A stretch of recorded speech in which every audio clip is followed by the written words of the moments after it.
Rev up your engine.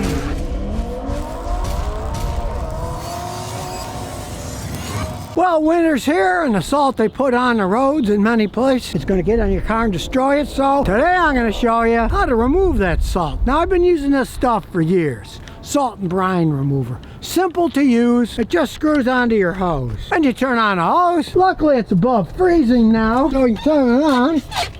Let's see if it flows now. Okay, it's flowing. Now, this is Tennessee. It's warmer out today. It's above freezing. It's 33. And I stored the hose so it didn't freeze outside. Now, salt can be really hard to get rid of. So, if it's really thick, you get something like this salt and brine remover. This one says it's eco-friendly. It does a decent job. And you just turn it on. The first notch just turns the water on. And the second notch sucks the clean. There. Now we have cleaners over here. Now, one of the main things you want to clean the salt off is the undercarriage. So, you can jack the vehicle up, and we'll get it up in the air so we can access things better. And we'll turn the wheel to get access even better so we can spray all the undercarriage. Now, as you can see, there's a lot of bare metal parts like control arms. They get coated with salt. You need to get them and let it soak a little while, because salt destroys metal. You don't want it sitting there. It creates a chemical reaction. So once you soak everything under the car, and if you've got a real heavy concentration, say on the back, if you got a trailer hitch, you want to soak that really good. After it soaks for like half an hour, then you want to rinse it off. Now, if you rinse it all the time, a lot of times you don't have to put the salt reducing spray on because you'll get most of it off. But this is my son's vehicle, and it's never been cleaned underneath, I know for a fact. So I'm soaking it first. Then I'm going to rinse it off. If you have a good pressure washer and you rinse it off all the time, you won't have to really use the additive much because you're rinsing it off. It's not caking on for years of usage. Now, this is almost a 10-year-old van, so it's never been done, so I'm going to do it right by soaking it first. But like I said, you can rinse it off. Now you can get the same power washer for $100 less if you don't get the Honda engine, if you get a different engine, but believe me, pay for the Honda engine. My grandson's taken this thing many times. It came back with flat tires, but the motor's still in great shape. The pump's still in great shape. It's so well made. Now, I personally maintain it myself. He doesn't. But he uses it more than I do. So I got to change the oil. Hasn't been changed in a couple of years, but it's still full and clean. So it'll tell you how strongly made these things are. If you tried those cheap electric ones, they're garbage. If you saw the video I made on that giraffe electric one that I mounted in my garage in Rhode Island, it lasted like, I don't know, 15, 16 sprays, and then the motor burned out. This is a Honda motor. It's not going to burn out. It's so easy to use. Look, connect the hose, it just screws on, then turn the water back on, otherwise you'll get all wet if you're trying to put it on with the pressure on.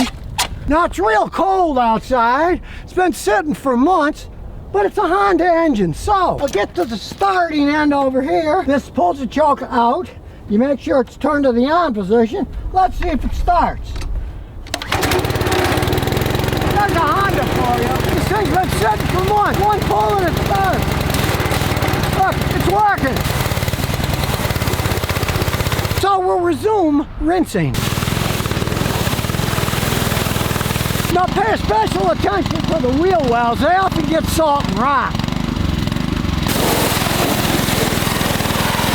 Now, you might say, gee, the paint's still pretty good on this 10-year-old Sienna. Well, it has spent its entire life in Tennessee, and they only salt the roads here maybe 3 or 4 times a year. They salted it once this year so far. We've had our big snow. We may even snow again, who knows, but it doesn't happen that much here. Now, let's say you live up north, where they use all kinds of salt on the road, like Rhode Island, Massachusetts. I still have customers there when I'm in Rhode Island that have 20-year-old vehicles. Some of them are even American vehicles like Chevrolet trucks. They're not rusted because they have a pressure washer with hot water in their garage and they rinse it off all the time. Now, let's say you don't have hot water, you don't have a garage, you don't have a pressure washing machine. Do what I used to do in Niagara Falls. join one of those car washes. One that gives you unlimited car washes for like 29 bucks a month. Go there all the time. When I did it in Niagara Falls, they'd come even when it was freezing cold. I've done it when it was 18 degrees outside. They got heated water. You come in, they spray the bottom of the vehicle, and then you go through the car wash, gets all the salt off. You can do it as many times as you want. If you don't want to buy the equipment, you don't want to get out and do the work, and if it's way too cold outside, you won't be able to unless you got a heated garage. Join one of those. That small amount spend, like if it's 29 bucks a month. What happens when your car rots out and you got to buy another car? The average car is like $47,000 new.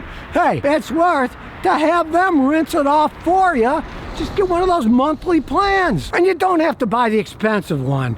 Oh, we do this, we coat this, we polish. You don't care. You just want it to rinse the salt off. And if you keep rinsing it off, you won't even need to use that salt rinse that I showed you because you're rinsing it off. It's not caking on. Now you know how you can keep your car from rotting away in the winter. Well, as long as I'm at it, I might as well do the matrix because it got a bunch of salt on it when we went from up through Niagara Falls and Buffalo, through Ohio. We got in a whiteout by Lake Erie in Pennsylvania. You could barely even see. Slush was everywhere. So I'm going to do this too now to rinse it off. So none of that accumulation is going to stay on it. Now, as you can see, it's easy to do. My fancy power washer with the Honda motor, it's got a little attachment that you can hook up the solution into if you want and use the magic wand for that. But hey, a lot of people don't have the pressure washer, so hey, you could use this, and then when you're done, you could just put a garden hose back on your hose and rinse it all off. And let's face it, what would you rather do? Spend a little time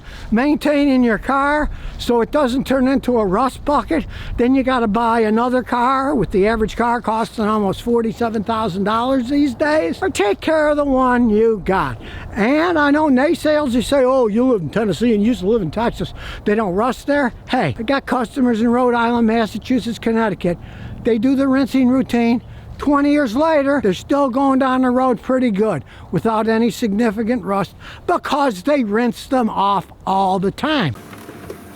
And here's some bonus questions and answers. Now here's a prime example of why you shouldn't just think you can flip new cars and make money. A man bought a brand new 2024 Toyota Land Cruiser. They brought the Land Cruisers back, right? He drove it for 297 miles. Then he decided he's going to flip it and make money. So he took it to an auction, and it sold at auction for $75,000. They retail for $77,929. So he lost a couple grand. He thought, oh, it's a new Land Cruiser. No, it doesn't work that way. And of course, the new Land Cruisers have nothing to do with the old Land Cruisers. The old Land Cruisers, what did they have in them? Big, giant V8s that could go forever, right? What's in the new one? A 2.4-liter, four-cylinder hybrid powertrain. And the electric motor is integrated into the 8-speed transmissions. It's a regular setup, and the hybrid is an electric motor that's only 48 horsepower integrated into the transmission. So they didn't have to make a radical thing like Prius, where you got sometimes it's run on electric motor, sometimes it's run on a gasoline. It's always run on a gasoline motor. It just gets a boost from that. Well, guess what? He found out he couldn't sell it for a whole bunch of money at auction because people aren't that interested in them. They are not what the old Land Cruisers were. They're basically kind of a bigger RAV4s, if you really look at it. Hey, he's finding out. The Cybertrucks, hey, boy, when they first came out, guys were buying them, selling them for 20, 30, 40, 50 grand more than what they paid. Not the case of this, because it doesn't look like it's a vehicle that's going to be all that popular because it doesn't set itself off from other vehicles that Toyota makes.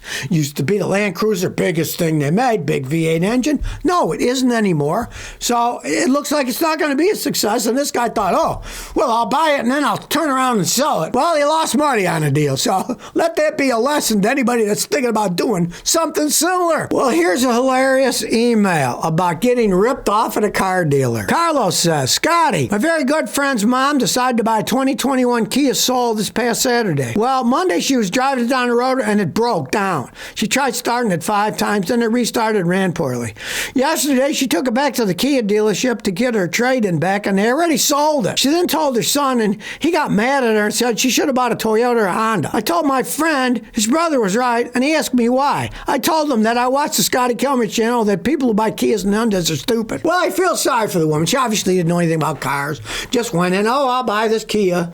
And then, boom. Yeah, well, the first problem is it's a 4-year-old Kia. They're bad enough when they're new. When they're 4 years old, you got an even bigger chance of them breaking. But the fact that the dealership sold her a car 3 days later broke down. They obviously didn't check it out. They didn't care at all. The problem is one of those things. As is, no warranty. Well, I hate to tell them, in most states there's a law for pre-existing conditions. And hey, get a lawyer, ask them about pre-existing conditions, because they would either have to fix it or give you your money back, and there's nothing they can do about that in most states. They're a dealership. They should know they sold a bad car, and they should either fix it or give the money back. And if she get any choice at all, tell her to get her money back and don't get another Kia, because this is just the tip of the iceberg in most cases. So if you never want to miss another one of my new car repair videos, remember to ring that bell.